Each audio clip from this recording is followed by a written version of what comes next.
What's up? Real MVPs, Ricky Widmer here, and welcome into another edition, an MVP Sports Live edition, right here, either on Twitch or YouTube. I'm joined by my beautiful co-host. He's right there. You can see him, Dave Oster.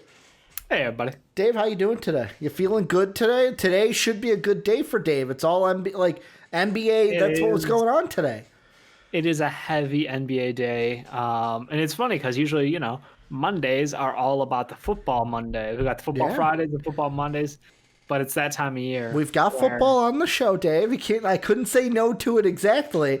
It's just going to be a revised version of. But you got to football. Understand, best off season, NBA off season. Yeah, it's the shortest off season this year. Yeah, what do you mean? We got big fucking names dropping left and right. We got trade rumors. We got the draft. We got all this shit going at once, Ricky. It has it all. I'm not saying it's not impressive, Dave. I'm just saying I do like the other off-seasons as well. It's basically the one thing the NBA off-season does is, especially this year, is I was watching a clip from last week from The Jump, which I then tweeted about this because I absolutely loved it, was they showed the list of the top 10 free agents. And Richard Jefferson's like, not going to be a ton of waiting around this year if Christian Wood is the third name on that list. Yeah. Then Rachel Nichols asks, you think these deals are done ahead of time? And Richard Jefferson goes, no. Basically, fuck it, I'll say it. Yeah. They are. Yeah.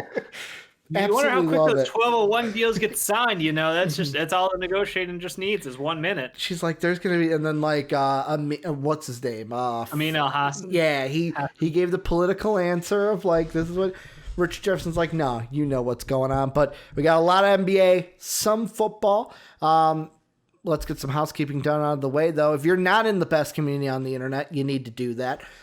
Discord link down below if you're on YouTube, ! Twitch, get you into it if you are on Twitch right now. If you want to support us, patreon.com/MVPvids is how you do that. ! Patreon on Twitch.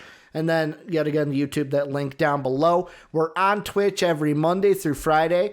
Twitch.tv/MVPvids. And like I said, YouTube, MVP Sports. Go ahead and find us. So that's the housekeeping for today, Dave. There's a little tease, Dave. Before the NBA news, we got NCAA basketball news, Dave, today.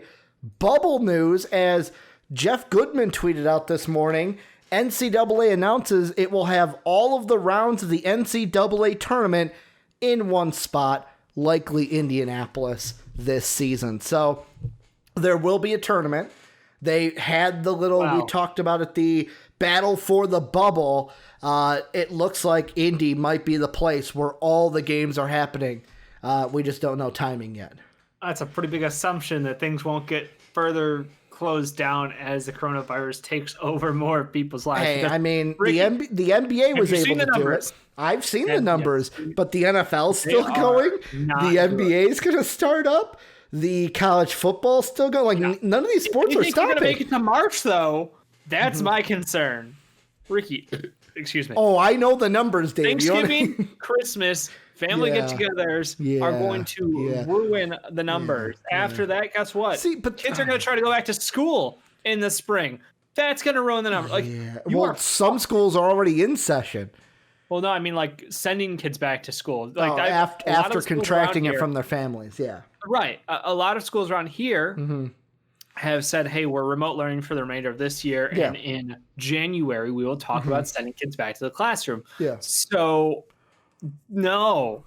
It's great that they have this plan. I'm proud of them. They understand, I think, that they can't lose another March Madness paycheck. But, I don't, this is great hypothetical news in my mind. It's not... I don't put weight into it yet. We'll have to see. That's the thing. We'll have to see what happens because, the sports worlds, they're continuing to move. The whole NBA. We'll get into the NBA stuff as the season starts. But I even thought about that today. Of how's the NBA season numbers wise, Corona gonna look when it's not a bubble anymore and teams are actually traveling from city to city? Yep. Because that's a big thing. But NCAA tournament. They wanted to, I think they're still doing the battle in the bubble trademark, but hey, they announced that Indy might be the spot for the tourney. But Dave, the real news starts with the NBA trade deadline, or the memoriam, or whatever they call it. It was lifted.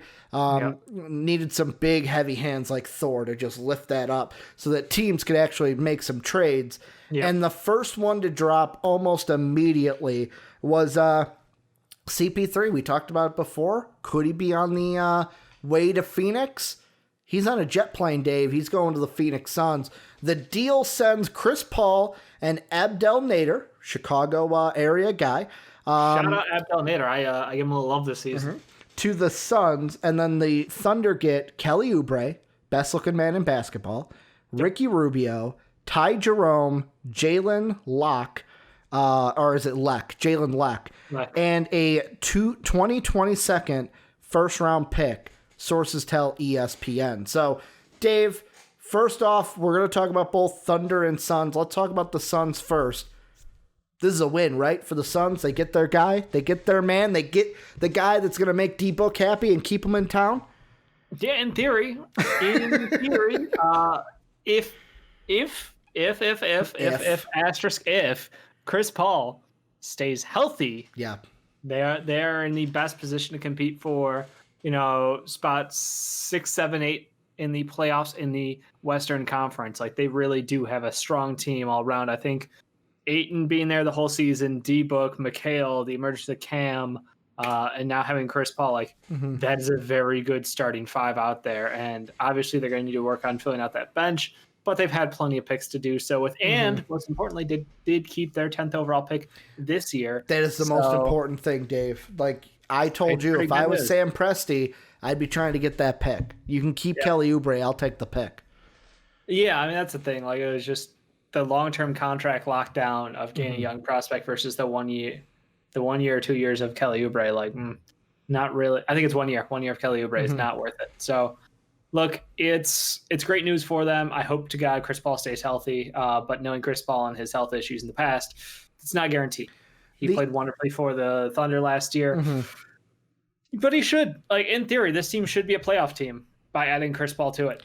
Yeah, I mean, this is the thing with the Suns. Like, I feel like, should I be excited about this news? Absolutely.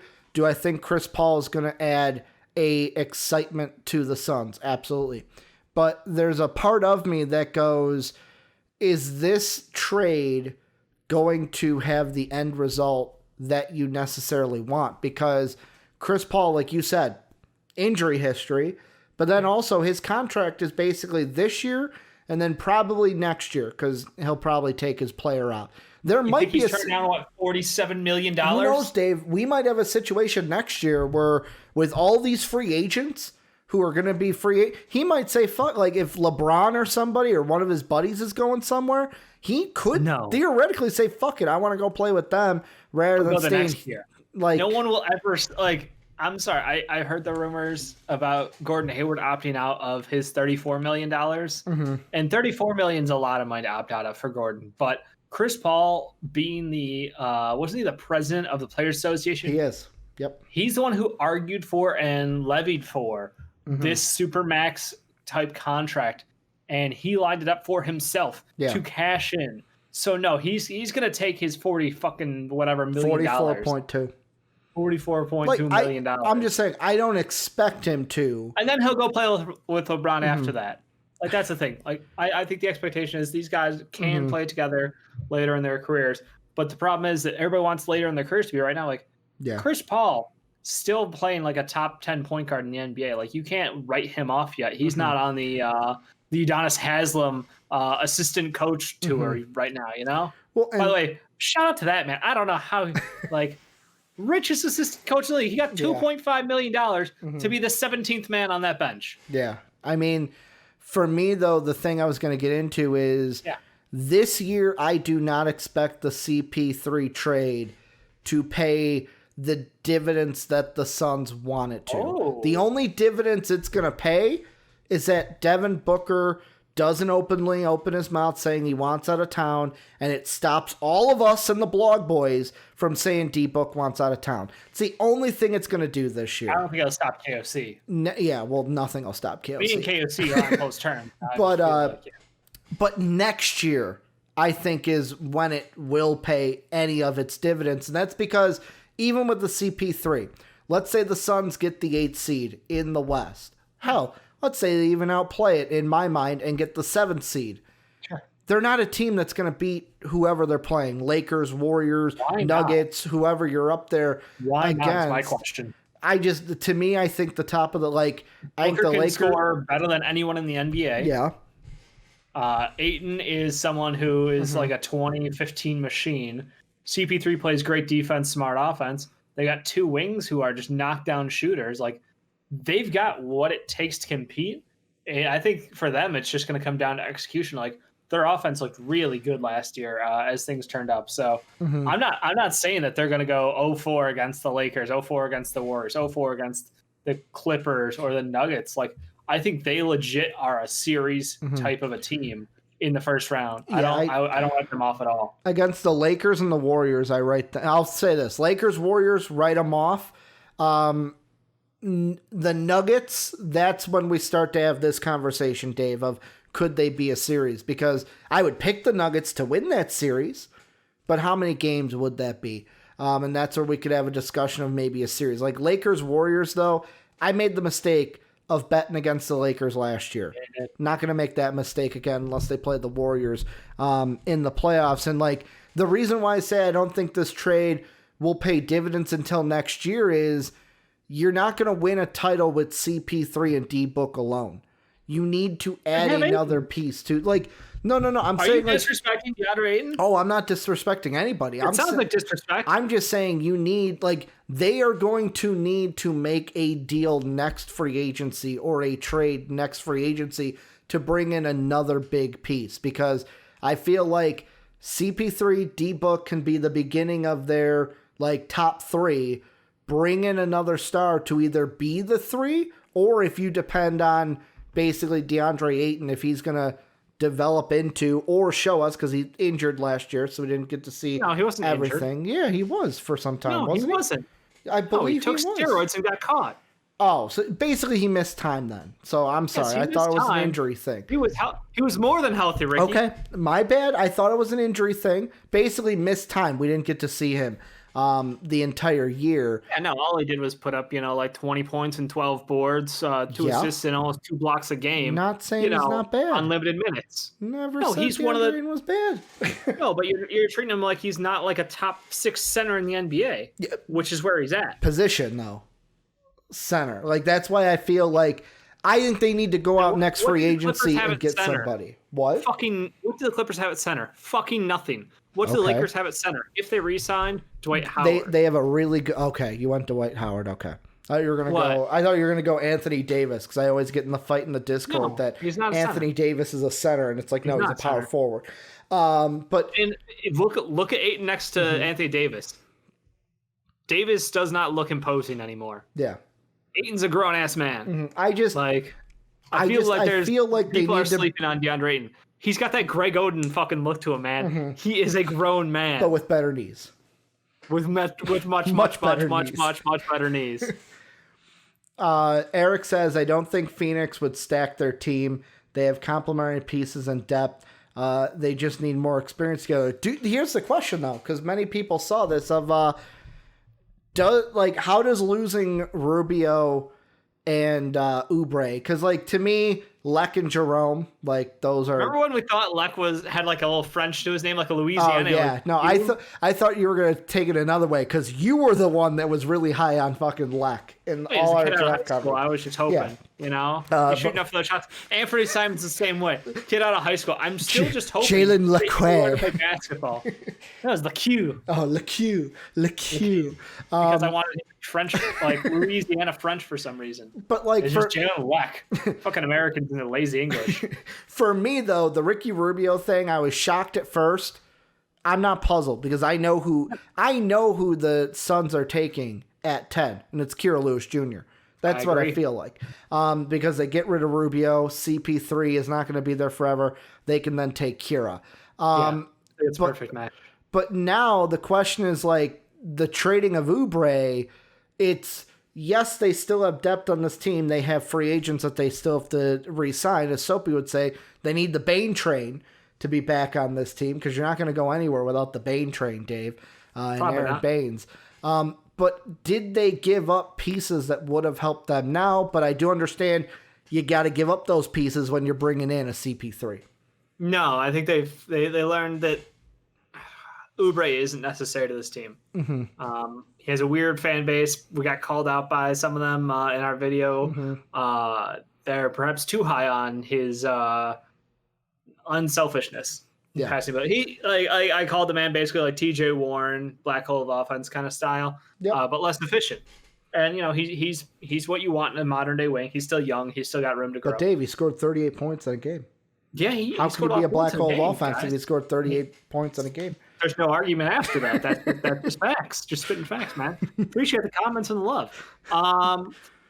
But no, I really like. They've got McHale, they've got Cam. Both of those guys are just knocked down 3-point shooters. Mm-hmm. McHale plays really good defense, and Cam Johnson is solid on his own end, like better than I expected him to be his first year in the NBA. Yeah. So they've got the perfect pieces out there on the wings right now. Really, it's just about that depth and finding out like what do we have on the bench, what can we bring in free agency to help compete. But no, I think overall like their team looks really nice. Jalen did not contribute anything really. Same with Ty Jerome, like limited minutes, never really hit his stride with the team. I don't think they're not really losing anything. Those are upside shots for the Thunder to play around with. Yeah. Like I said, Kelly, they've got better wings than him long term. And they didn't want to pay him like $25 million a year contract going forward. So don't blame him. And Ricky Rubio, sorry, you're replaceable by Chris Paul. Like, I mean, yeah, Chris Paul is better than Rubio. As good as you were, Chris Paul's better than you. Maybe contracted dollar percentage doesn't match out what you want, but doesn't matter because they got the money to spend. I will say, and I gotta fact check myself here before I do this, because I'm trying to think how long has D Book actually been in the league? Because like he's one of the younger players, but he's not like a rookie. So let's see, he came in 6 years. 5 years. This will be year 5 for him. So 2015 is when he came in. The thing that I do believe that CP3 adds to this team, that this team will need if they are in a playoff series. I'm saying if because of how loaded the West is and how competitive we think. Yeah, he's played for. This is the thing CP3 will add to this team, which will be the most help this year, is that veteran experience of not necessarily during the season. It'll really pay dividends if they get that 8th seed, if they're going in a playoff series, because this is a Suns team that besides like maybe an Aaron Baines, like I'm trying to think of players on this team that have had playoff experience. Like McHale hasn't, Cam hasn't, Ayton hasn't, Booker hasn't. Like this is a young team that when they get into the playoff time, yeah, they might not win a series. I want to say Who? He was on that team. Who? Frank Kaminsky. Oh, Kaminsky. You're right. He may. Campaign danced on a bench in the playoffs. You're right. Campaign I don't know did. if he'll be back with them because I think that was just. How about actually started in the playoffs? How about that one? If I up it to starter, yeah. Where CP3 we know did, where even if that's what they do, they get into the 8th seed, they play the Lakers, just by having CP3 there to basically guide them through this playoff series, then win or lose, it's like, okay, we got the experience there. Next year, I think, is where the dividends really play in for this. I don't think that this will be a trade that the fact that they're making the playoffs is the dividends, Ricky. Well, that's all. That's all that matters right now. Is this team needs to make the playoffs? Period. They need to be competitive in the West, which is ever increased in difficulty. Like the gap has been closed, but at the same time, if the Rockets blow up, then guess what? Yeah. That's great news for everybody else in the West. But you still have to deal with the Spurs, who haven't imploded yet. You still have to deal with the up-and-coming Memphis Grizzlies. You still have to deal with the Portland Trailblazers, who eked out the spot last year. You still have to deal with the Pelicans, who have a bunch of... thought they'd be higher than the 8th seed, I'll be honest. What's up? I thought that they'd be higher than the 8th seed. Like at the beginning of the year, the Trailblazers. Didn't think they'd be an 8th seed. Injuries are a bitch. Yeah, and that's the thing. The other team, though, in this trade, Dave, the Thunder. And the thing I want to kind of take what we did with the Suns discussion, move it into a Thunder's discussion, is they didn't just make this deal. They made this deal, plus they took Dennis Schroeder, sent him over to the LA Lakers, and acquired basically the 28th pick in the draft. So Bleacher Report put this out, and this is really mind-blowing. Here are all the Thunder picks from now until 2026. They have the 25 and the 28 this year, which they can either draft 2 guys or move up.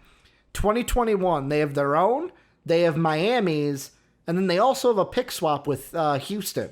So if Houston's worse than them, boom, we get to pick swap with you. In 2022, they now have theirs, Phoenix, and the Clippers picks. In 2023, their own Miami's and a Clipper swap. 2024, theirs, LA's, and Houston's pick, so 3 that year. 2025, just a pick swap, and then 2026, their own, the Clippers, and Houston. So except for 1 year, which is 2025, they have at least 2 or 3 picks in every single round. one except one. First round picks. They still have a bunch of seconds too. It's yes. Like, what? Yeah, this is a team that is just gearing up for give me all of the young talent. Or do they use these picks to try to trade for somebody? I heard the trade in for, maybe an Amoni Bates and a Cade Cunningham kind of deal. Like they could go real hard and get 2 generational talents with a lot of future picks maybe. I would be all in for that. I mean, I love the approach of taking enough swings. You'll be bound to hit something eventually, but the top of the draft in the next couple of years looking real good. Well, and we'll have a double draft eventually. I think 2023 is when the NBA the players deal is the players deal comes up again, and that's when they can go for it. So, but that's again they have to deal with contracted negotiations to do that. And the info on that is, and this kind of goes into trades too, of Jonathan Giovanni with ESPN Draft Express said why the 2022 first round draft pick matters. This was in the CP3 deal. 1, there's a majority premium on 2021 picks as NBA teams are anticipating what appears to be an outstanding upcoming class. Number 2, growing pessimism around the possibility of the age limit being eliminated in time for the 2022 draft. So that's why we're seeing it's a little bit of, I don't want to give up next year's pick because that's a really fucking good class, or should be. But also the age limit probably won't be up in 2022, so I can give you that pick rather than a 2021. Yeah, I think 2023 is when they're going to target for that due to the contracts, but we'll see. But yeah, they've got a ton of ammo. I hope they don't just be the Celtics and sit on it all. Nah, dude, Sam has he ever sat on it all? That's the thing I'm thinking. Where went out and got CP3, now flipping them for this, and for me, I'm even thinking this year of the Dennis Schroeder deal to get the 28th. If you're Sam Presti, Dave, are you making 2 picks? Are you trying to get future picks to get somebody to move in, or get somebody because I know we're talking about later the Clippers trying to move in. They're trying to move higher though than 25 or 28. Or are you trying to take both those picks and move up in the draft and take one guy? What are you doing if you're the Thunder?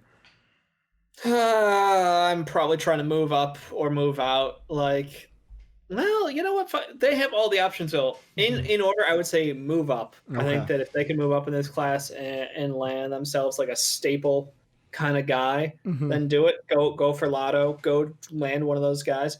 I mean, hell, go get yourselves a Pokusevski. Why not?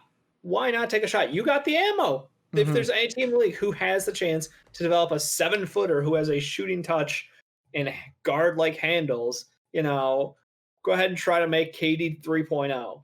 I know he's not and he'll never be, but you can go ahead and try. Yeah. Outside of that, after that, I would say obviously they could just take the picks and draft them because, look, they've got a young team, an incredibly young and talented team, and outside of Steven Adams, they really don't have vets on this team, so they can give playing time to a lot of people. I expect this team to have a legit 14-man deep, but all 14 are getting minutes kind of a deal. Shea is clearly the center of this team. Baisley's number 2. But after that, I think it's up for grabs. I think anybody can take their spot. And it's kind of like a you work for it, you earn it, you get it, kind of a minute steal for them going forward, which excites the hell out of me. Yeah, and then I guess trading out I'm not a fan of trading out because I don't think that like 2 late ones will get you a number 1 next year, like a pick 15 even. I don't know that it'll get you that. But could it get you? And I'll just say this because we're going to talk about the Clippers later.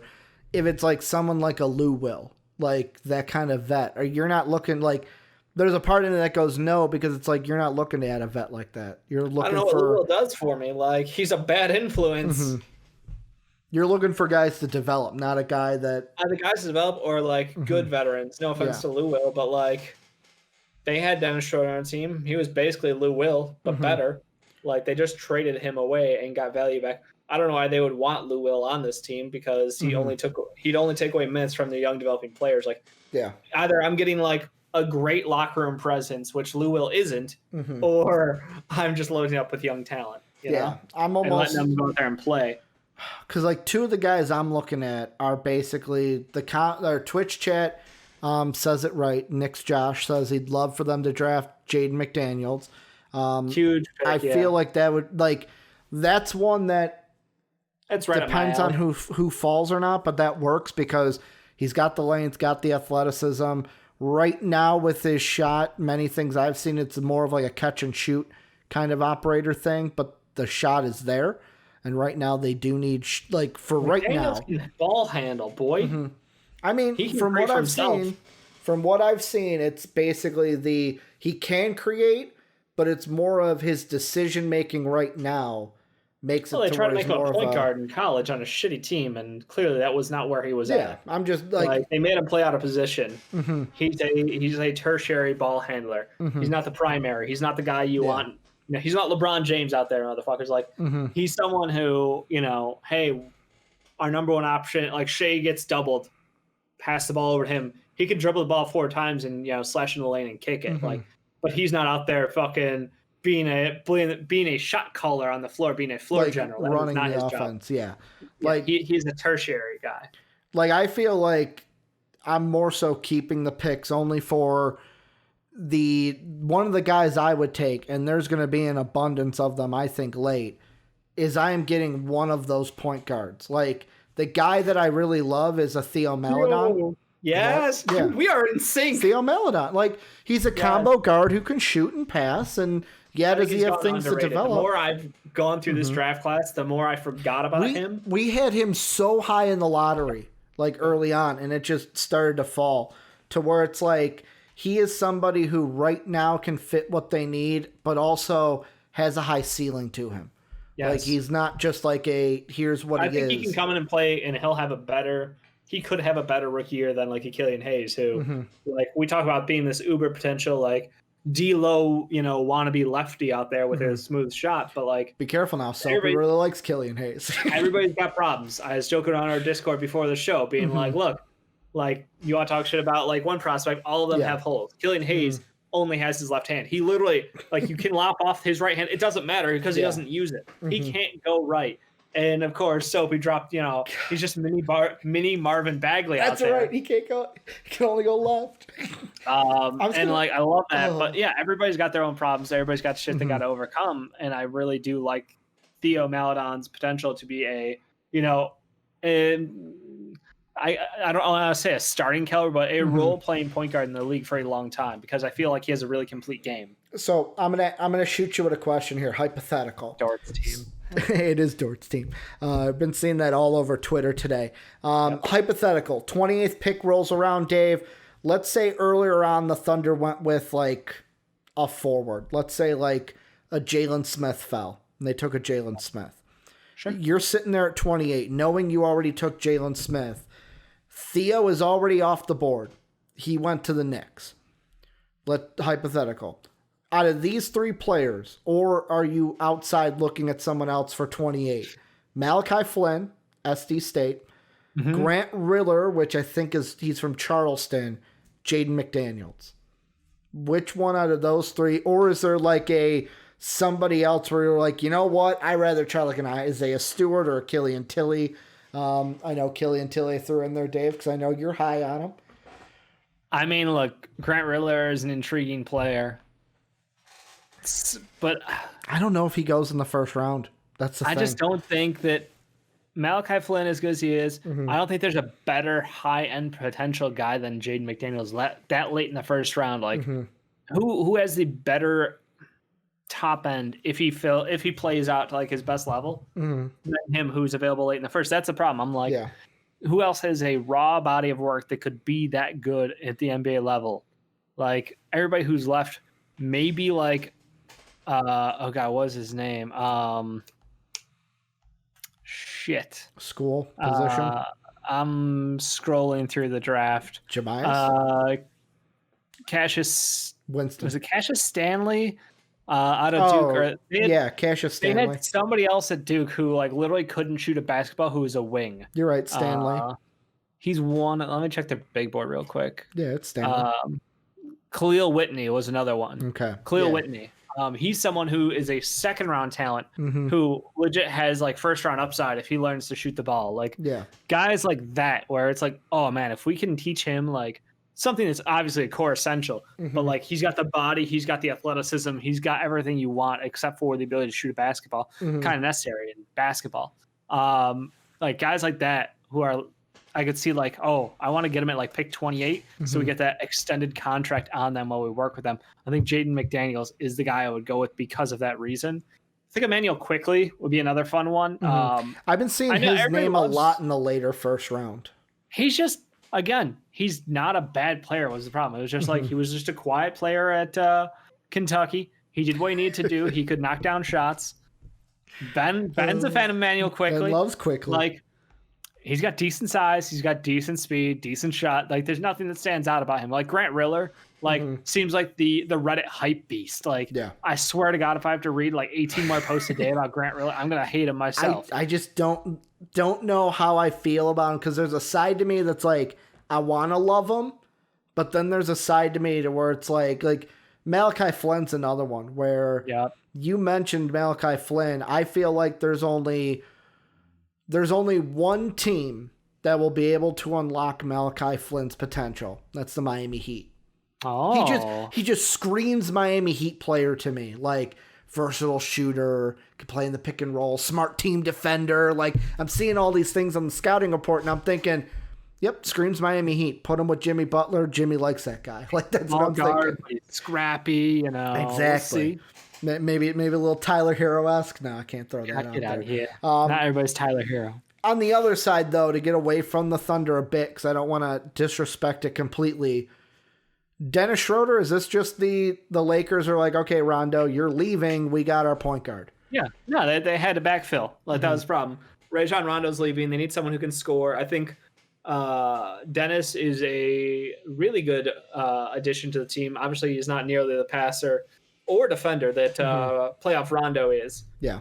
Even shooting's kind of, playoff Rondo here. Like he's there maybe. Yeah, it's just under. So I do have some questions there, but I feel like this was a clear move that Rondo, the writing was on the door, that he wants to go get another paycheck one more time. Yeah. And good for him. Like, he deserves it. But they need someone who can fill that void. And it also opens the door for moving on from Kyle Kuzma, because scoring wise, speaking of that, we were talking about that in Discord. Check out our Discord if you guys haven't joined it. Hashtag Discord or exclamation Discord. Who am I kidding? Exclamation Discord. If you haven't joined it, dope community. We were talking about like, well, how many shots a game is he gonna get realistically? Like, they still need scoring on that team. I'm like, well, yeah, I think he can fill in that void. I think he can put up 20 night for the Lakers. And if Kuz if Kuz gets moved for some pieces. Fancy that you bring that up, host Dave, because the next thing Eric doesn't like that is DeMar DeRozan going to be traded. The rumor is, so this is coming off of news today, but rumors from last week. Today Shams tweeted 4-time All-Star DeMar DeRozan is opting into his $27.7 million contract with the Spurs. There are already rumors that DeMar DeRozan could be traded for Danny Green and Kyle Kuzma. Does that happen? Like, is that now is this writing on the wall of DeMar DeRozan's going to get moved? And Dave, could the Lakers be that team? Could they be like, hey, we can move on from a Danny Green and a Kyle Kuzma, add in a guy like DeMar DeRozan? What? Danny Green got traded, didn't he? for Did he? Schroeder. Did he get traded in that Wasn't deal? that deal? All I saw was the 28th. So basically, Yes. I will look into it. Is DeMar DeRozan going to be a Laker now? Whether he did or did not get moved. Like, They need deals the can money. change. That's the problem. No, Danny Green needs to. Okay. Like they needed the money to make the deal happen. Yeah, thank you, Eric. I'm like, am I taking crazy pills here? Okay. All I saw was on Twitter. All it was 28th, 28th, 28th. That's all I saw. Yeah, thank you. It was Danny Green in 28. Thank you guys. Yeah, they need a third team involved basically because they don't have the money to make that even. So somebody's got to move some deals to make this happen. But so then you're saying it doesn't happen? They can't. No, the Lakers can get DeRozan. They just need a patsy. They need a third team who's going to get something out of it. What that something is up to be determined. I hope it's not THT. Y'all know how I feel about Talon Horton-Tucker. He was one of my favorite picks in last year's draft. Going through the process, he's just uber versatile and incredibly young. And again, he went late, but that doesn't mean the other teams don't want him because I think he still has potential. He got a couple of sparing minutes in the bubble down there. He looked pretty good. Looked really good in my mind. So they might have to move on from someone like that, as well as Kuzma, to make a deal happen. So, yes, it could happen. DeRozan on the Lakers would be awesome. But, like, it almost feels like a weird move because I think that DeRozan would be a better fit on a team like the Warriors or the Clippers rather than the Lakers. Lakers already have that primary ball handler in LeBron James, and they just added Schroeder, who is a secondary ball handler. It's like they've got their 1-2 on movement in the offense. So if they can get a deal done that adds DeRozan, that's another ball handler out there. That's kind of nuts. Like, I don't know if that's necessary for them, but it would be kind of a, like, if you can flip Kuzma for DeRozan or Kuzma plus assets for DeRozan, I don't know that I could pass that up because DeRozan attacks different than everybody else they got. DeRozan runs the mid-range. He's incredibly smooth. He's uber confident in his shot, uber efficient. Like, absolutely. Like, that would be a dynamic offense, and they could kill you from, like, 4 different angles then. So if they can do it, but you do have to find a third team who would want to work with you. What's that third team? Like, here's the problem I see with that, though, is so the like all the contracts that the Lakers have are 1-year deals. Right. And it's like, so the highest deal that's out of the 1 years is KCP, who's making 8.4. Then it's Avery Bradley's at 5. He's got a player op. Him and Bradley have player ops. Okay, yeah. But I don't expect them to basically, they want to ship with the Lakers. Are they going to say no? KCP can go get money. Okay. So 8.4 if he opts in. Bradley, I expect to opt in, $5 million. And then it drops down to like JaVale McGee. If he opts back in, that's 4.2. Or is he going to opt out to try to get money? Or is he happy? Well, yeah, there were rumors about him going back. Like, he could opt in. The first actual guy on the team is like Markieff Morris at 3.3, Quinn Cook at $3 million. So it's like, you're right. They don't have the contracts, but at the same time, a third team, what am I getting if by adding into this? Like, the word you use of patsy is exactly right, because it's like, I'm just joining this to help you. How is this going to help me? That's the question. I mean, think about what the Grizzlies did last year, taking on Andre Iguodala. They were clearly just a middleman team to make the deal work so Kevin Durant and D'Lo could swap it out. Like, they were necessary. They were means to none. And what did they get out of it? They got a pick, and obviously then they were able to flip that Iguodala down to Miami to get back Justice Winslow. So, like, win-win deal. So, like, it's not a nothing deal. You know, obviously, if the Spurs really want Kuzma, great. The Spurs can have Kuzma. We can give something that fills contract void and take, like, a second-round pick and garbage to fill, and that would be fine. Like, I would be happy, like, hey, I'm not looking to be a major dealer here. I can just bolster some future draft picks or maybe take a young prospect off your team who, you know, you had on basically like the G League roster. You know, like I said, THT would be the guy I would target if I was a third team. And that might be a high price, but at the same time, DeMar DeRozan, so you have to pull the trigger if you're the Lakers. So I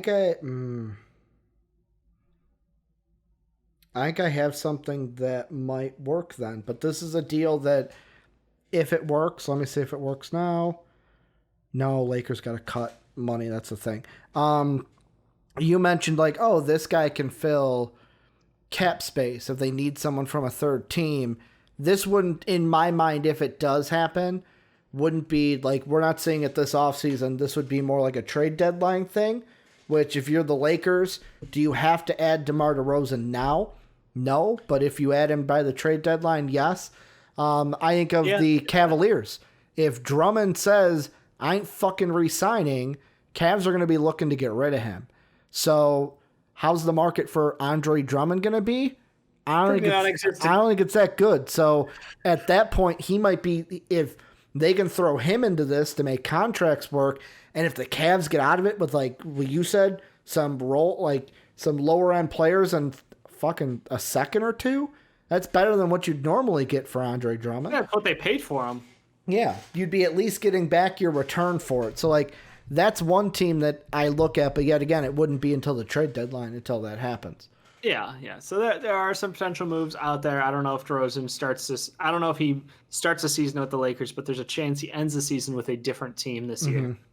I love the idea of the Warriors also joining in on the gut the Spurs old men. I almost did it. Add the Warriors and just trade both of them in one Marcus deal. Aldridge, Rudy Gay, and DeMar DeRozan all leave the Spurs to go play on the Warriors and Lakers respectively. Like, let's go ahead and screw things up even more. Why not? Yeah, I mean, it's one of those things where I almost did that exact thing, Soapy. I was like, add the Warriors in this. Let's just gut the Spurs completely. But the Lakers, they're going to be top. They don't need DeMar DeRozan to be where they're at. They're already there. Dave, moving on. You mean the Lakers just won the ship? I know. And you're saying, well, the Warriors don't need to add anybody to be the best. I mean, the Lakers are still going to be 1-2. Am I wrong? I'm just saying, the disrespect. To what? To who? You're just like, well, the Warriors don't need to add. No, I said the Lakers. The Lakers don't have to add DeMar DeRozan, Dave. You said the Warriors. Oh, I meant the Lakers because that's who we were talking about. Thank you for correcting me, but I meant the Lakers. I was like, wow. You said Warriors. I was like, I didn't bring up the Warriors getting anybody except for Aldridge. The next thing, Dave, more rumors abound of James Harden. We've already talked about him maybe going to the Philadelphia 76ers. And there's rumors that James Harden has told the Rockets, trade me. Basically, straight up, I want out of Houston. I don't want to be here no more. So the first tweet by Woj was ESPN sources with Ramona Shelberg and Zach Lowe. As Houston's James Harden considers his future with franchise, one possible trade destination is rising to the top of the list, Brooklyn. The idea of reuniting with KD and joining Kyrie Irving is resounding with Harden. He then quoted that and said, sources, the Rockets continue to tell teams that they plan to run it back with Harden this season. So far, there have been no trade discussions between the Rockets and the Nets. Dave, at all this season, does a trade get done where James Harden joins the Brooklyn Nets? I love the idea of this trade happening because the assets are there to make it happen. You know, when we talk about the Sixers deal, we're like, okay, well, they would have to give up like a Ben Simmons plus pieces. Like, I don't see a deal getting done, like we said, with just the scraps of, Josh Richardson, a Toby, or an Al Horford in future. So when you have a James Harden deal and there's like, okay, well, you could clearly see how like Spence or Karras and Jared Allen would be attractive pieces to a team where we've now talked in the last week, they're going to lose Russell, they're going to lose Harden. Like, this is a team that needs to rebuild, and they can get some great young or prime assets who can help them right now, but also makes those Thunder picks even more valuable that the fucking Thunder have from Houston. Maybe. But also they'll be a promising team. It's not like they're going to the very bottom of the league, but obviously losing 2 All-Stars and 2 MVPs from your roster means you're going to be considerably worse. But also on the other side means Rocco, PJ Tucker for sale, baby. Yeah. Huge deals. Sorry, I get distracted because of the deals. But no. The Nets makes perfect sense. Like, I understand the concerns of, well, can Kyrie Irving play off ball? Well, that's when Kyrie Irving thrived. Kyrie Irving was his best when he had to play next to LeBron James. who's able to be the secondary guy on that team, incredible ball handler, can score at will, knock down dirty shooter. Like, yeah, I think that James Harden will be able to work pretty well with him. Obviously, their defense at the guard position will be pretty weak, but let's be honest, guard defense isn't exactly required at this point in the NBA. It's a benefit, but by no means is it something where you have to do it. If you have three superstars, the caliber of Kevin Durant, Kyrie Irving, and James Harden, I don't give a fuck how much defense you play. You're going to win the majority of your games. Well, Dave, like I was thinking today, of course Kyrie Irving would love this deal because, you know, Kyrie needs to ride coattails to win a championship. Oh, he was already riding Kevin's. He's riding Kevin's. Now he doesn't have to do anything because James will be there too. He's got to knock down shots. Or do both of them need to ride KD's coattails to a title? Oh, that could be both. KD rode coattails to get his I don't know, man. He was the finals MVP when they won with Golden State. But I mean, been there without Steph, Clay, and Dre. Just to make the contract work, by the way, and this is without picks or anything, the Nets would need to give up a combination of LeVert, Allen, Dinwiddie, and then Zana Musa. So they would need like Zana Musa has already been moved. So like a trade like that. They had what's his face? Big wing, Taurean Prince. So basically how it is LeVert and Allen would be the main. Then you need either a Dinwiddie or a Prince because they're around the same 13, 11. And then you need someone like, I'm looking at Trade Machine. That's why I put Musa in there. A Musa, Rodion's, like somebody who's at least $1.5 million in salary to make it work. Like that's what they need. Yeah, I think it's Prince more likely than Spence. I think Spence stays. He seems pretty close. I only threw Spence in because there's the rumors about the Mavericks wanting Spencer Dinwiddie. I think that might be a separate deal. That's what I'm thinking. Okay. I'm like, one piece at a time, baby. One piece at a time. They're building themselves a championship out there in Brooklyn. I love it. So yeah, Prince, Jared Allen, and Karis LeVert, and two firsts. And Maruk's. Rodion's Kurucs. Rodion's. Oh, Kurucs, yeah. Yes, obviously he's in his own headspace. He's had allegations and all those shenanigans too, which were proven false, but still it fucked with his brain. So I'm happy for him to get a fresh start somewhere else. Yeah. So I think that plus two firsts and a swap. Yeah. And a pick swap? Yeah, 2 firsts and a pick swap probably. That package, 2 firsts and a pick swap for James Harden feels about right. I mean, you're never going to get 100% return on what you give. Yeah. Like, could it be 3 picks and a swap? Sure. Like, that's just the question. Do you think that James Harden more or less valuable than the Paul George deal? Like, the Paul George deal serves as a precursor to knowing that maybe we shouldn't give up this much to get someone like that, because what if it doesn't turn out and, you know, you're looking in 2 years and going, well, we're pretty fucked. So I think 2 firsts or 3 firsts is the max. Yeah. And again, Karis, player in his prime, good producer. That's why I feel like maybe not a lot of picks, because you're getting Karis, you're getting a Jared Allen. Now, Jared Allen, the interesting thing is, unless there's an extension that I don't know about, and I'm just looking here. No, you got to pay the man. 3.9 is what he's making now. He'll be a free agent at the end of the year. He wants Clint Capella money on record. Clint Capella. It's funny that the Rockets would then trade for him. Right? I mean, like, it works though. So, hey, maybe they're thinking if they do this deal, they can keep Russ on the team and roll it out with a Russ, Karis, Rocco, PJ, Jared Allen lineup. Yeah, I mean, it's ugly, but it would win some games. Probably be good enough for fighting for the 8th.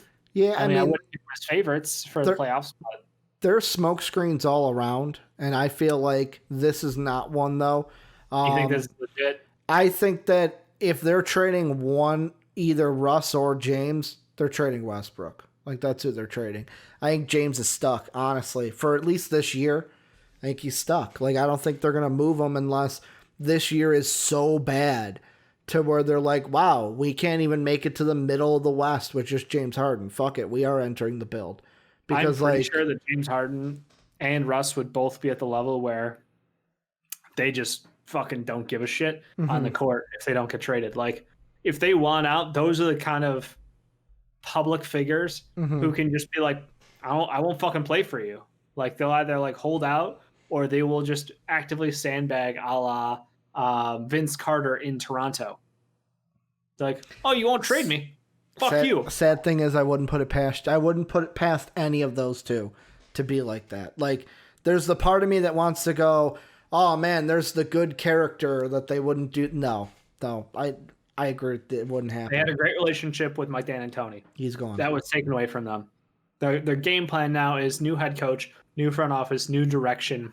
The whole system that they had was built on and predicated around Mike D'Antoni and figuring out how to get the best out of these guys. Now, I'm sorry that I don't trust, the next guy up to put in position the right players and the right offensive scheme to make this team better. I just don't believe that. I think that they had done everything they could to try to make that work. And, they had a couple of great stretches in the last 5 years, but it's time. They got to blow it up. And I think they've got incredibly valuable assets. I think they should be looking at what OKC have done and be like, we can do that.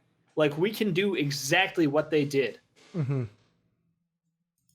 So. I got it, Dave. You're good. Yeah, thank you. I was like, Dave's talking, I got it. And looking at the draft picks, this year's is obviously in Denver. This is talking about Houston. 2021, they only have their own pick if they finish top 4 picks, so top 4 protected. If they sell the team, they sure as fuck good. They have their pick in 2022, 2023, and then basically 2024, it's top 4 protected, or it's OKC's. Top 2025, it's top 10 protected, or it's a pick swap with OKC. And then 2026, it's top 4 protected, or it's in OKC's hands. Yeah, so I mean, like, they need to go collect assets. They've got 2 MVPs on their team, and they've got 2 of the best role players in the NBA on their team. Make shit happen. You're not winning a championship with this roster without having the right coach. They don't have the right coach to win with this team.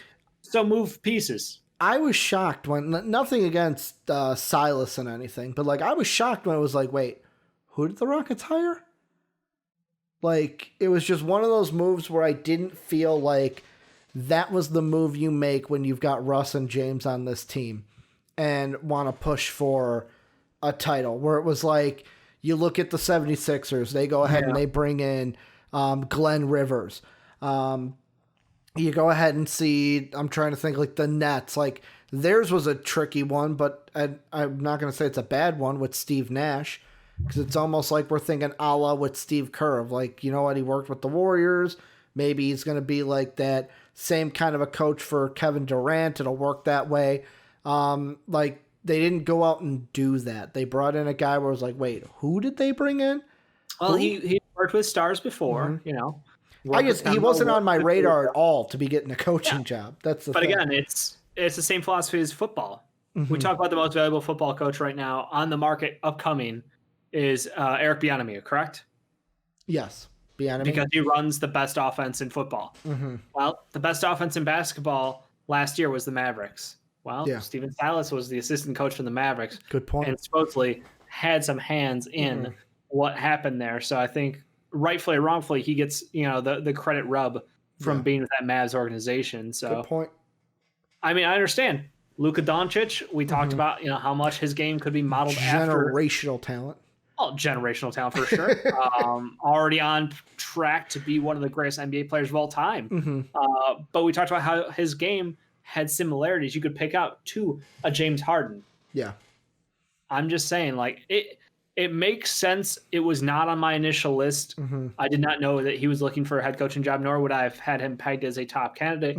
But I understand it. I just don't think that he's going to be able to duplicate that level of offense or with these pieces out on the floor, be able to get them to a high-ranked playoff position. Are the Rockets then just hoping of a let James be upset right now, want to trade, let's wait till we get to training camp in like less than a week? Because there's no time. It's basically how fast shit's going. Basically, we'll be in training camp in a week from now. Coach will talk to him and maybe like seeing the new coach, being with the new coach, that'll temper things down for the season? And like, basically, is this just I'm going to word it this way and it's going to sound bad, but there's no way to make this sound good. Is it basically the parent where it's like the kid's having a tantrum and it's just like, nope, just let him do it.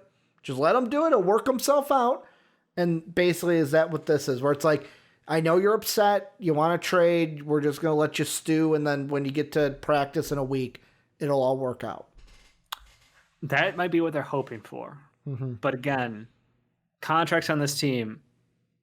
PJ Tucker's last year of his deal, he's $7.9 million. He's pissed that he's that cheap anyway. We've already heard that. Like, he wants a long-term deal. Yeah. And he's already an old man, but he still deserves like probably closer to 12, 13 mil, maybe 14 even, some would say. Daniel House obviously couldn't keep in his pants in the bubble, but he is a valuable player. So he's out there for 2 years. Roko's got 2 years under contract. Eric Gordon, I forgot that horrible deal they had to sign him to. He's under contract till 2023, making just shy of $21 million. Yep. And then obviously the big deals with Harden and Russell Westbrook. So you've got a couple of key pieces, but I think that you can literally move on from Harden, Westbrook. If someone wants Gordon, best of fucking luck, but I think you're going to end up sitting on that one for a couple of years. Roko, PJ Tucker, like, I think they can legit flip 4 pieces and reload their entire roster with talent and picks and be set on a new track for 4 years from now to compete, rather than running into the ceiling of my superstars hate the front office. They don't like the coaching decision we made, and they want out of town, and all this angst building in that organization. Dave, moving on away from the trade news that's going on, we got 2 draft things going on as well. Draft is 2 days away. MVP Sports Live, I will say this now, is going to be on Wednesday. It's just us watching the draft. So it'll be around, the draft starts at 6, I want to say. I'm going to look that up really quick. I want to say it starts around 6. We'll be live at about between 5:30, 5:45.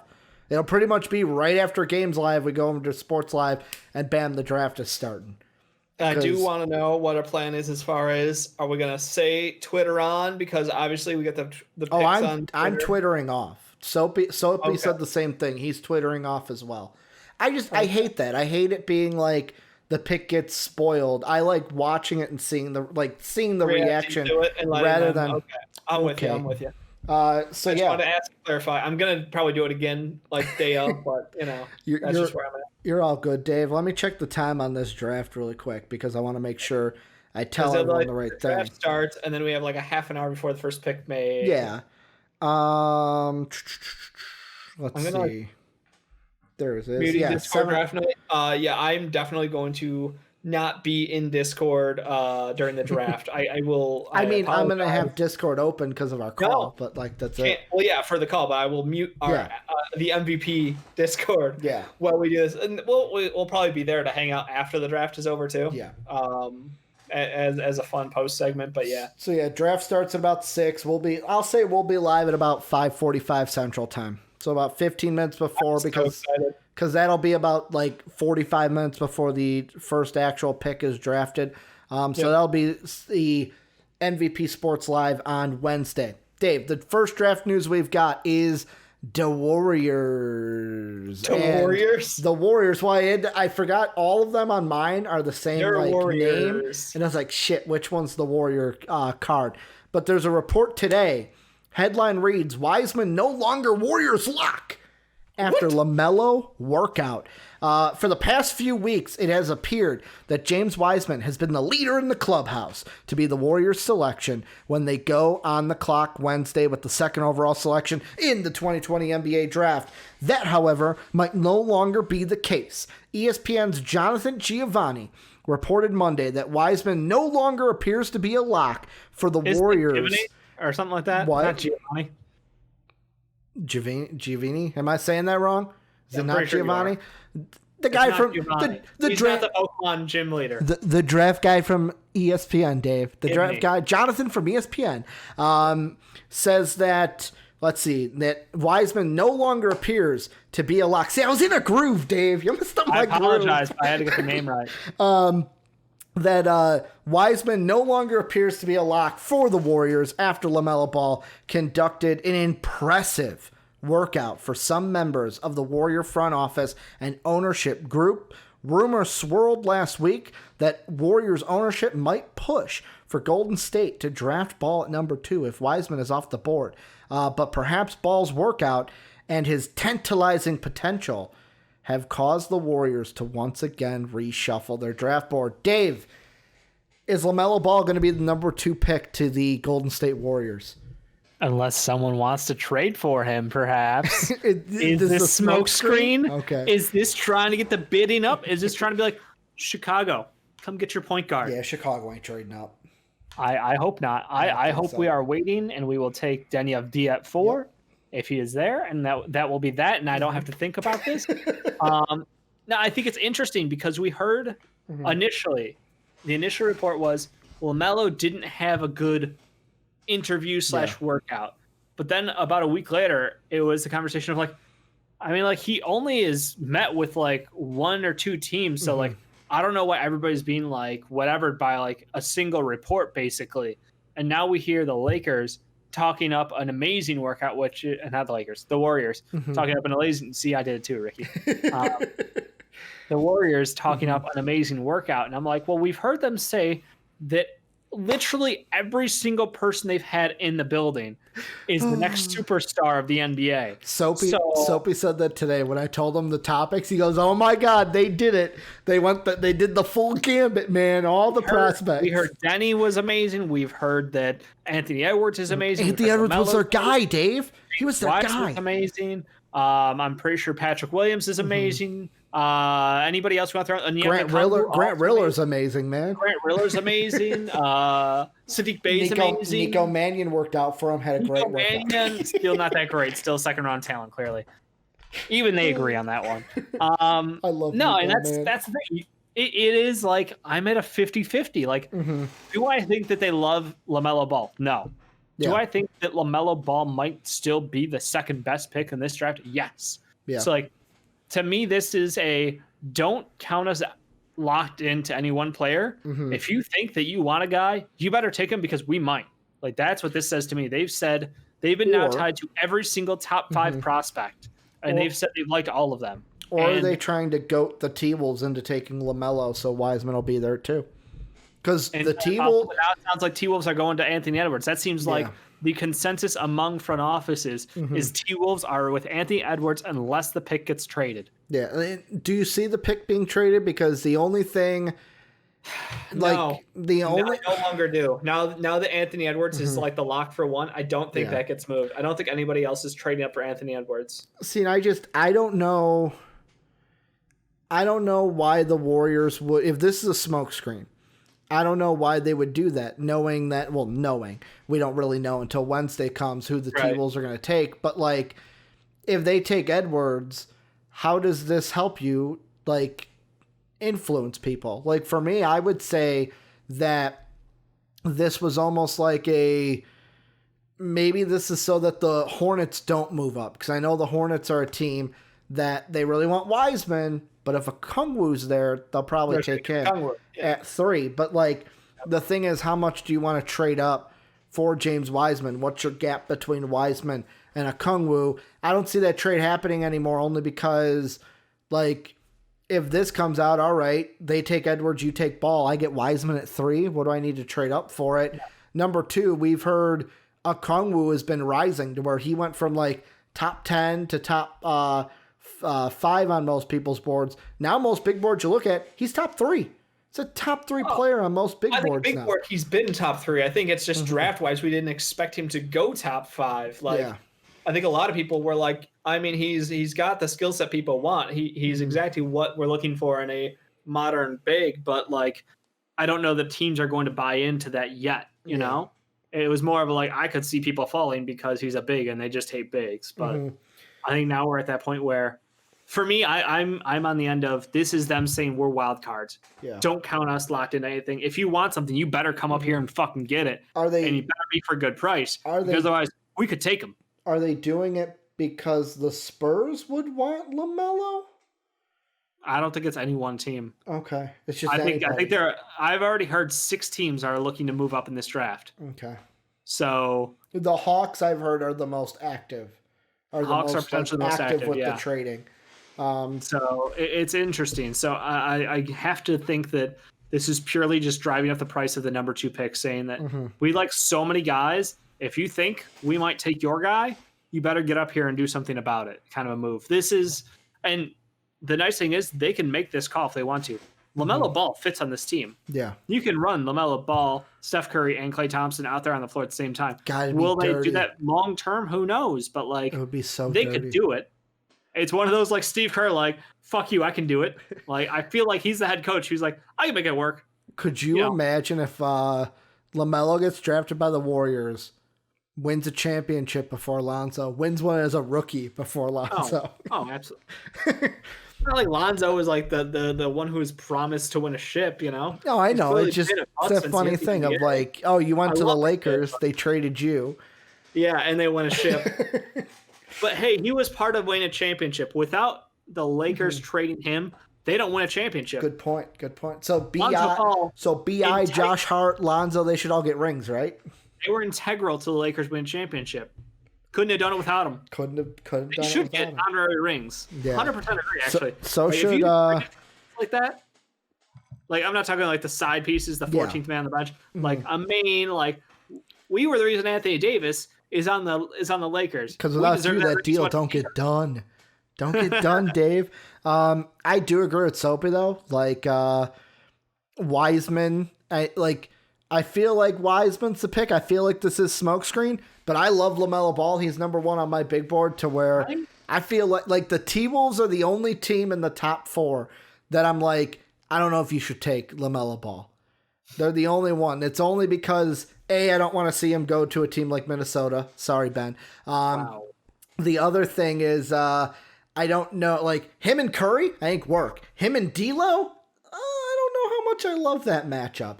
2 pieces of pop. What are you talking about? Plus, the T-Wolves need defense. They need defense. Do they defense. Yeah, they do. They're terrible why wouldn't defensively. Steph Curry need someone who can defend next to him? Because he's got Klay Thompson. Yeah, well, now Klay Thompson has to defend 2 positions. He's got Klay Thompson. He's got Draymond Green out there. Steph's and LaMelo's guy. Tell me that. You only hide one guy on they defense. got Andrew Wiggins, baby. Andrew Wiggins. You only hide one guy on defense, and even then, they will pick and roll you to death. Let's be honest, though. Like you and roll you. Rotations will move, but let's be honest. Melo running that second unit is going to be sweet with Golden State if he's there. I can imagine him, and he'll get minutes mixed in with Steph and Klay on the floor. Like rotations will happen, but would you imagine those 3 guys coming up the court like? What the fuck do you do? Like that ball movement is already it's already some of the best ball movement as a team. Now you're adding the best facilitator in the draft to that team. Oh yeah, Steve Kerr would do dirty things with that roster. And what you gonna do? LaMelo comes up on a pick and roll, comes through a screen. It's like, well, if you go over the top, he can have the space there to pass the ball out and let Steph or Klay drain a shot. If you decide to come over the screen and try to follow him, he's jamming to that fucking net and either laying in or kicking out for a wide 3 from somebody else. Like, damned if you do, damned if you don't. Yeah. The other draft news, Dave, last NBA thing before we get into the football side is the Clippers. I know Retro, our Clipper fan in the Discord, has asked us before, and we haven't really seen any news about it. Now we are, as there's a tweet by NBA Central, and this is from Draft Express, Jonathan again, says several teams are looking to trade for the Mavericks' number 18th pick per Draft Express. Several teams are exploring making a trade with the Mavs involving this pick, with the Clippers and Lou Williams being a popular choice around the league as a potential trade partner. Dave, kind of a twofold question. Number 1, should the Clippers trade if the 18th pick is on the table and the Mavs are willing to do it? Should the Clippers trade Lou Will for the 18th overall pick in this draft class? I don't think that the Mavs should trade for Lou Will with the 18th pick in this group. I like how you spun it the other way. I'm like, I don't think the Mavs should do this. I don't think they should. But I mean, the Clippers, yeah. I mean, that was just the playoffs this year were a painful reality of what they have and what they don't have on that roster. And if they can get the 18th pick, whether it's a player who helps them now or a player who gets moved again as a chain reaction to this to get them where they need to be, like, yeah, that shit needs to happen. Because I think, what if they get the 18th pick and they package that plus something else to get DeRozan? Yeah, What are they then packaging it with for DeRozan? Like Pat Bev, or could be like the 18th pick plus some random fucking piece on the roster. I don't know. They've got like 18 guys deep and they all suck. Like that's the problem. They had such a deep team, and at the end of the day, it just turned out to be Maruk Morris, Kawhi Leonard, and Pandemic P out there. And you had to figure out what you're doing. Zubac was better than people thought he would be, and yet still got memed to death and benched to fucking Trez, who sucked. Yeah. So, like, they have a lot of holes in that roster. Shamwet plus 18 for DeRozan seems like an overpay. So I don't think they would do that. But I do think that this is all part of a master plan to bring someone like Derrick Rose onto this roster. I look at it, too, and, like, the guys that could be available there, like... Yeah. Looking at Tankathon, like Precious could be there, Poku. Poku's off the board. He's not even a consideration. If you're them at 18, you're like, God, do I hope that someone like Tyrell Terry, Desmond Bain, I think Desmond Bain would for sure for some dumb reason falls. Like if he's available there, like Cole Anthony would be an interesting one. I don't think that he's necessarily the best fit for them. What about Josh Green? Green would be not a bad option. Defender. I think that depth at the wing position couldn't hurt. But again, you're expecting playoff time. Paul George and Kawhi Leonard to go each play about 35, 40 minutes. So like you don't necessarily need a ton of minutes from that guy.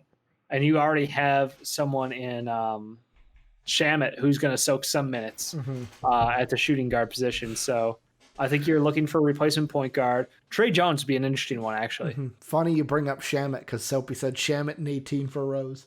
That's an overpay. I like Derrick Rose, but that's an overpay. Yeah, and he also used the Pog Champ emoji, Dave. I thought the same thing, and it almost happened in my brain, but that's an overpay. Dave's like, I gotta be honest with myself. Yeah, the Clippers to me have always been. I still have the same answer, same thought when Retro asked it the first time of what would they really want if they made the pick? And I agree with you. It's to move it for someone else. But like the thing is also too, the Mavericks, do you necessarily want to do that? Is Lou Will skill set wise could help this team. My question is Lou Will personality. Do you want him on this team? They already had one of the most, I think, not the most efficient, like the highest scoring offense in NBA history. Whether pace or points per game or whatever it was, but like they were already up there in like the top X for history. You don't need to add Lou Will to this team. You need to add someone who can defend. Like that's why they took a stab on MKG because like we need a wing defender out there. That was the wrong idea, or wrong person, but right idea. Yeah, like they need to go get themselves somebody who can guard wings, and that's at the end of the day. Like I think that they've got good pieces in this team. Let them play out one more year, but they do need to add someone on that wing. That's why Kelly Oubre, who was tied to them, I wouldn't be surprised if that 18th comes into play for the Thunder, going after the 18, and then them making a package of all them juicy fucking picks and shoving way up that board. Yeah. Moving on though, Dave. A little bit of football. Before we get into it, we haven't done Wet Boys yet. We got to do the dampest of dudes, the soggiest of shooters, the moistest of men, and sometimes the mistiest of misses. These are players of the day or basically before the show. Either happened Monday or an event happened. Basically players of the day from the previous day. Usually how it goes, Dave gives one, I give one. Patrons at patreon.com/MVPvids. Give one as well. We have 3 Wet Boys on the clock today, Dave. I will start with you, Dave. Who's your Wet Boy November 16th, 2020?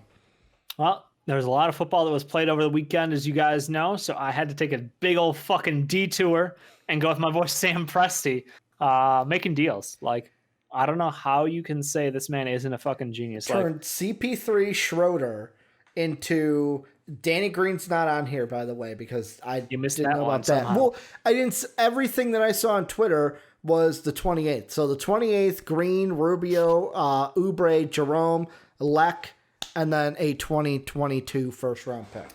Not to mention the fact that he got paid to take CP3 in the first place with additional picks. And he got paid handsomely to take Paul George off. He gave away Paul George, got a big payout. This is the second all-time wet boy for Sam Presti, too. I feel like he's gotten one before. Was it for the Paul George deal? I think so. Or was it for the Victor Oladipo? It was either you or Sean gave it to him. Yeah, I mean, he's a fucking wizard. And, he's actually a Thunder, but you know what I mean. Just absolute genius in the front office, makes deals. He has all the capital in the world. What's he going to do with it now? That's my question. He's like, what to do with all these picks? What to do with all these prospects? Who's going to be on my roster? How many guys can you actually have on a roster that still get minutes? Plus, they're going to have one of the most interesting G League teams in the NBA. I'm super hyped about this Thunder team. They're like one of the most crazy, like mad scientist experiments of like 2K gone like right that I can't wait to see what happens. I just want to sim like 4 years and see what happens. Like, are the Thunder like the best up and coming team in the NBA in 4 years? I can't wait to see, like you said, what picks they make with all these. But Dave, I got a wet boy. So looking at you saying you're going away from football, I said for a second, Dave, what you talking about, Willis? Malik Willis is my wet boy. He is the quarterback for the Liberty Flames, baby. If you don't know who Liberty is, 21st best team in the nation, Dave. They undefeated. They just go, what was the record? 6-0 now? Yeah, no, 8-0. I'm behind on the times. 8-0. They beat my Virginia Tech Hokies last week. They go ahead and they beat Western Carolina this week, 58-0. Willis. He's the one you go with. 5 touchdowns in the game, 3 through the air, 2 via the ground, 403 total yards, Dave. Liberty, they are the new Boise State this year. Get them in the playoffs. They deserve it. They deserve it, Dave. I mean, I want to rip on you because obviously college football, meh, but like pretty fucking good. Don't get me wrong, Dave. The patrons are along the road for me.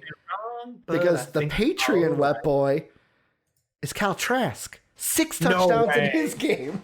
356 yards, Dave. 6 touctouchdowns in that game. Are we looking at the next Chicago Bears quarterback? I totally agree with JD. Now, JD's a Florida fan. Don't get that twisted. But I kind of agree with them where everyone's talking about Zach Wilson. Everyone's talking about Matt Jones. Could he play himself into the first round? Why is everyone overlooking Kyle Trask? This guy's going out balling. He could be the next quarterback of the Chicago Bears, Dave, which, by the way, I will say, I absolutely love the hate that I'm getting on my mock draft from quarterback teams. Like, the thing that I can't get out of my mind are Colts fans right now because they're like, I'm like, oh, well, you know, Zach Wilson, if he's there, I'm going to go ahead and take him. Well, actually... push-up glasses. Jacob Eason looks really good right now in practice, and I think we go with Jacob Eason over Zach Wilson. I'm sorry. Zach Wilson, if he's there, you take him. The Washington fans that said maybe we go with Sewell over Chase because we got Scary Terry out there.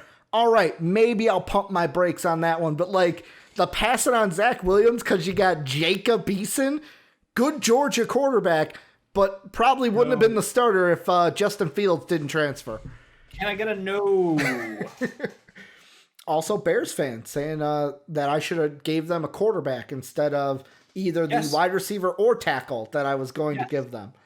I think QB is very, very, very, very important. My hope is still Darnold. Thank you, New York Jets, for sucking so badly that you will get Trevor Lawrence. But if we can't get a Darnold, then I will take a tackle. I agree. Yeah. So, Dave, I know the wet boy. You're saying they got snubbed. Yeah, gotta do the Trump. Dave, I know the wet boy. You think you got snubbed? It's D-Hop, right? That's the one that you're like, really? He's not on there. He made a catch that was legendary. Talk to me, Dave. NFL recap. Let's go. Let's talk about the Hail Mary that basically. Is your third wet boy? I didn't see a banner. No, it was mine was Malik Willis. Trask Who was the fans? first. Trask. Oh, I already forgot the Trask. Yeah, But that's insane to me. Yeah, so 2 college wet boys, Yeah. Dave going Sam Presti. I'm with you. I'm with you, Ben. I thought the fucking the Bills were gonna win it. I'm like, cool, right on with picks, and then I know. the fucking like everyone's talking about D Hop, which is great. But what about the cannon from Kyler Murray, bro? Like On the run, going towards the sideline, and just fucking whips that shit down. oh man, and Yeah. It was a hell of a catch. Hell of a fucking catch. I listened today, and I love listening to When We Are Wrong, Dave. And hearing Mark and I talk about how Cliff Kingsbury is going to be out of a job in 2 years. How he's not even going to make it to the end of his contract.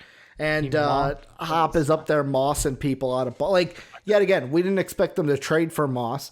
The big question, I was watching the Pat McAfee show today. They asked if you're Deshaun Watson watching that, how do you feel? Are you happy for DeAndre Hopkins? Are you sitting there going, damn, Bill O'Brien just as much.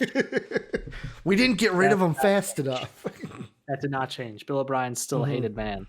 Yeah, it was an incredible fucking finish to a game. Cardinals are now 6-3. Yeah, but are they really 6-3 in my mind? Like that's a question I have to ask. Like, but at the same time, are the Seahawks a football team right now? Yeah, like that's one. Like the question that was asked today is Russell Wilson human? My answer: it's not that he's human; it's that the rest of his team sucks. The defense is horrible. The run game can't do anything if fucking Carson or Hyde ain't out there. Apparently, Russell forgot DK Metcalf existed for an entire game. Yeah, it pissed me off too because I fucking had what's his face on my bench in that league. Mike Evans finally showed up for a game that I had him on the bench. The entire Tampa Bay Buccaneers showed up for that game. Literally everyone but Leonard Fournette. Thank God Tua helped me in that fucking league, and I beat Sam anyways. Sorry, Sam. I had T. Higgins on the bench. That's who it was. Oh, he had a great game. T. Higgins, but I wasn't going to bench DK Metcalf for T. Higgins. I literally swapped in Fuller this week. And it was the first week where it was just disappointing. Was it a good move? I think he had 6 straight touchdowns in 6 games. Yeah. Or touchdown a game for 6 straight games, I should say. I swapped him out for, I think it might have been Deontay Johnson, and just hate myself for it kind of thing. Yeah. I mean, the Steelers dropped a dookie on the Bengals. It was a bad week for them too. The other thing, fucking Drew Brees collapsed lung, like broken ribs, collapsed lung. They were saying he's probably not going to play next week. Then that news came out, and they're like, "Whoa, he might not be playing longer." So Jameis Winston time to shine, baby. Dude, go get that deal. Everyone's joking around that you can now see people out there now because he got that LASIK. He still sucks ass. He's not going to win. Like, you gonna eat them dubs? No, he's not, Dave. Teddy Bridgewater ate them dubs. Winston's going to go out there and lose games. Tyson Hill will be the quarterback by halftime of week 11. Hill will be the starting quarterback all time, not just the option guy. He'll be taking all the snaps by halftime of week 11. That's a little bit of an overstatement of how much I hate Jason Winston. Oh, I'm speaking with my heart, Dave. I just hate Jameis Winston, but he's garbage. He suks. He ain't making a new contract. He literally threw for 5,000 yards and 30 touchdowns in a season. How many interceptions? 30. Yeah. Also 30. 30 for 30, baby. It writes itself. 30 for 30. What if I told you? You can't be a bad quarterback and throw 30 touchdowns and 5,000 yards. Those are dumb stats. Those are purely dumb stats. Or was it the team around him was really good? The Bucks sucked. I mean, he had Mike Evans and Chris Godwin out there. That's the whole reason Brady went there. Yeah. That's the whole reason Brady went there is because he had really good wide receivers. You throw it around Mike Evans, he may catch it. They didn't have a runner at all. They had no run game. Yeah, but they don't have a run game this year half the time. Half the time, Dave. Rojo and Fournette are there, but there are some games where they disappear. There are some games where we talk about, are they going to have a good game? I don't know. Tom Brady left to lead them to victory then. Tom Brady has to decide if he's going to let them run the ball. That's the fucking problem. When they're down 36 goddamn points, you can't run the ball, Ricky. Yeah, but no, Jameis Winston, I just think Winston is pump the brakes. He's gonna look real good in black and gold. I think everyone's got to pump the brakes. He's not gonna, in my mind, not gonna be as good as what Teddy Two Gloves was. He's gonna throw the ball deep. Mike Thomas into the other player. Who's their next game against? Let me look that up. Let me look at their next 2 or 3 because Drew Brees, we don't know in a timeline, but we know he'll probably be out next week. Yep. So all right, next week maybe a win. Atlanta coming off a bye. Maybe. That could be about a 350, 400-yard game right there. I think it's a blowout, but it's one of those where could be a win. Denver in Denver. I don't know. Drew Lock might outplay Jameis Winston in that one. Drew Lock looks really good this season. Did you see him last? He had one bad game. He had one bad game this week, but the 2 before that were pretty good. He had one bad game this week. Just chalk it up. That's how many games they play a week, dude. Day happened. You got to move on. You got to push to the back of your head. Game never happened, Dave. He was awful. Yeah, the Raiders are a good team, though. Are they? Are they really? They can be. That's the thing. Really? I think the Raiders can be a good team. They're just not consistent enough. They're a better team because they beat the Raiders. I hate you. You want to know why? Why? You want to hear the remaining games for the Saints and only one of them is a tough opponent? Oh, no. Is Jameis Winston about to look like a fucking Atlanta twice. Yep. Denver in between that. The Philadelphia Eagles. Then your one tough game against the Kansas City Chiefs. Okay, fair. The Vikings have an asterisk because what Vikings team am I going to see? We don't know. And then Carolina. So maybe the last 3 are tough, but Jameis Winston could win the majority of those games with his eyes closed. Jameis could go 3-0 before Drew Brees gets back. Oh, I fucking hate it. I hate it so much. Jameis wants to get paid. Ugh, I hope he lose. I do not like Jameis Winston. Don't like it. I don't like eating the dubs. That's a you problem. Tua looked good. That's another thing. Tua again. I hate that you didn't guilt me, but you pressured me into picking against you for that game where you were like, "Oh, we're not picking apart," and I was like, "Fuck it, I'll take Air Bear if you won't," because I told you they have the better team. Why would you pick against them? It was a close game. That's the thing. I knew Air Bear could win it, but it was I should have just. But you knew the Chargers would lose it. That's the problem. Yes, I knew the Chargers would lose it. I did. I knew what I picked, Dave, when I picked it. I was well, probably losing this one. The bigger thing is I probably should have the game that I was like, oh, I should have picked them was which one was it? It wasn't the Cardinals. The Giants was Dave should have picked. I was like, Dave should have picked the Giants. Out of that, I should have stuck with my gut. Yeah.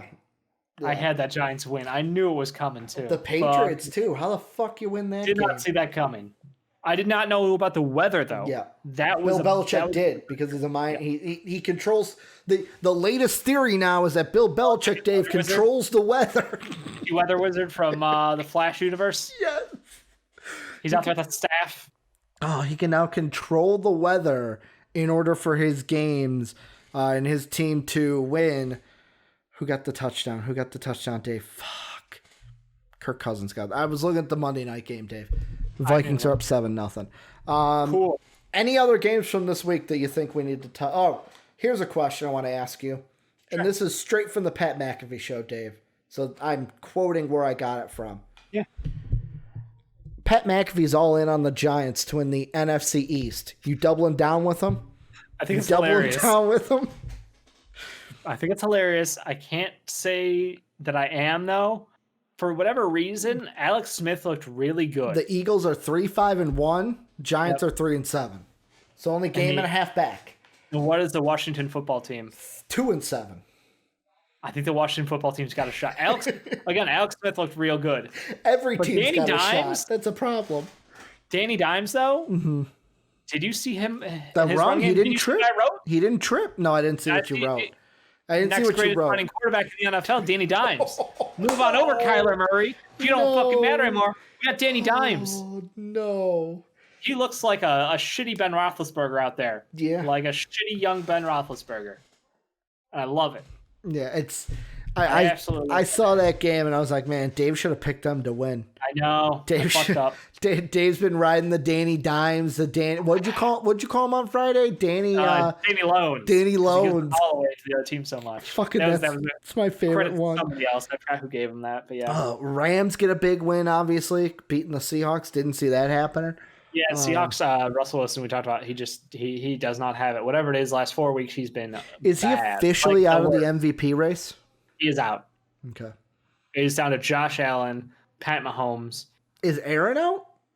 Oh yeah, Aaron Rodgers up there. I forgot about Aaron Rodgers. Okay. You're right. Because that's the thing. Aaron just doesn't have the wide receivers. He's got one. Yeah. MVS caught a touchdown, and I screamed at it. I was like, "You better fucking catch that goddamn!" Dave's like, "How dare you score a touchdown? I hate you."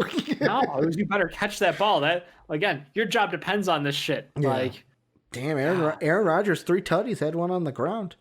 Yeah, all he does is score touchdowns. MVS 150 yards for MVS. He had a good game. To be fair, one of those was like a 70-yard touchdown. That was a weird game, though. I did not expect Jacksonville to be that close. So the story was apparently Green Bay was stuck on the tarmac for 7 hours. Was that it? 7 hours on a tarmac before the game. That's fucking dreadful. No wonder they came out sluggish. There was also something that I think AJ Hawk brought up where it was Aaron Rodgers, and yet again, I am going to watch tomorrow because they have the Aaron interview. I love it. I have to watch it. They're going to ask him about it, where it looked like there were a couple passes that Aaron had that basically he made them, and it was like a look of like, how did that defender? Why is that defender there? Like he wasn't. And Pat McAfee's like, I don't know if it was like they tricked Aaron or like the defender was so far out of place that he just luckily was in the right place for an interception. But that was another one. But yeah, this week in the NFL, I'm gonna say a little bit of a weird week. It was definitely off. Yeah, a lot of unexpected shit. The Keenan Cole's punt return was beautiful. Yes, but I did love the highlight of again Pat McAfee's rant about the lane. Oh, or he's the announcers. Lazy analysts. Yeah, you out fucking kicked your coverage. Bullshit. Bullshit. You don't have 5 guys in the lane. They're supposed to be spread out like a net, to cover. Instead, you got 5 guys in a row within like 5 yards of width. Yeah, you can't do that. Yep. Just saying. But yes, Keenan Cole juiced it to the house. Yeah, and we'll see. I looked in fantasy this week for the MVP. Basically, I think it was Brandon fucked us, Dave. Both you and I. Because if Brandon would have won, you and I, along with I think Demon has already done this because he's 8-1, going to be 9-1. Playoffs. If Brandon would have won, then you and I would have been playoff locks. Okay. But now that Brandon lost, he's going to go to 5-5. Goat Squad, which is Austin, goes to 5-5. And I believe if Tim wins, he is also 5-5. So basically, you and I just have to win next week, where I am playing JD. Good luck, JD. JD's team's not that good if you're not paying attention to our fantasy each and every week. And you're going up against Austin. So, you and I have favorable matchups. We'll see who gets hurt. It's just, we'll see who gets hurt. Oh, that's what it is. Dave, any final thoughts before we wrap this one up? Great show. Lots of basketball. Can't wait for the live NBA draft coverage here on Wednesday night. Yeah, it's going to be... Here, I want to ask you this live on the show. Just to say fuck it. Tomorrow's show, do you want to do basketball news or last official mock draft?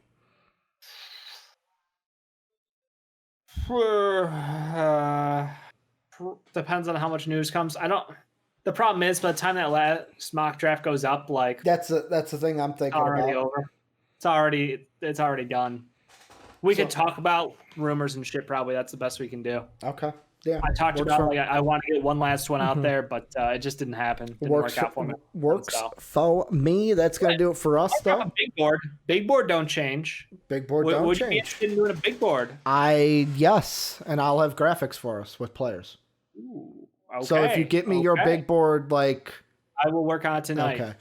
Probably gonna do WoW instead of getting you a big board.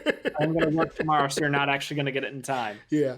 But that's going to do it for us. Remember, join the greatest community on the internet, our Discord, link down below, or exclamation Discord into Twitch chat. If you want to support us, patreon.com is how you do that. Patreon.com/MVP vids. Link down below as well, but also exclamation patron or Patreon into Twitch chat gets you that. We're live on Twitch every Monday through Friday, twitch.tv/MVP vids.